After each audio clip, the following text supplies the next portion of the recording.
गांव के पास एक फैक्ट्री थी जिसके ऊपर हजारों टन सोना छुपाकर रखा गया था। उस खजाने की रखवाली करता था गजू भाई। उसी गांव में राई स्टार नाम का एक लड़का रहता था।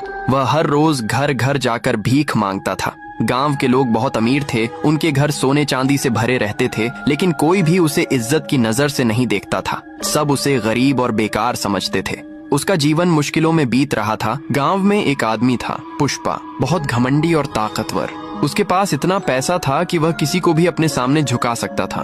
गांव के लोग उससे डरते थे, इसीलिए कोई उसके खिलाफ बोलने की हिम्मत नहीं करता था।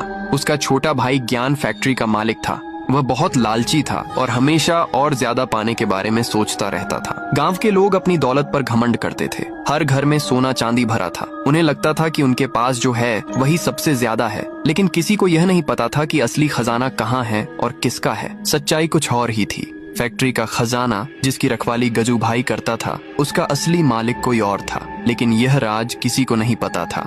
सब कुछ बाहर से जैसा दिखता था वैसा बिल्कुल नहीं था। राई स्टार हर दिन गांव में जाता, लोगों के दरवाजे पर खड़ा होता, कुछ मांगता और चुपचाप आगे बढ़ जाता। लोग उसे नजरअंदाज कर देते, कुछ लोग उसे डांट कर भगा देते, लेकिन वह कभी कुछ बोलता नहीं था, बस सब कुछ देखता रहता था। एक रात सब कुछ बदल गया। सुबह होते ही गांव में हड़कंप मच गया। कई अमीर घरों से सोना और चांदी गायब हो चुका था। लोग डर गए। हर कोई एक दूसरे को शक की नजर से देखने लगा। कोई कह रहा था ये काम बाहर के लोगों का है, कोई कह रहा था गांव के अंदर ही कोई बड़ा खेल चल रहा है। पुष्पा गुस्से में था। वह चिल्ला रहा था, धमका रहा था, लेकिन उसके पास भी कोई जवाब नहीं था। ज्ञान भी परेशान था।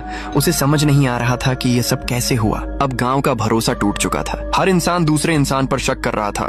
तभी पुष्पा का शक राई स्टार पर गया और अपने आदमियों को बोला, राई स्टार को पकड़ कर लाओ।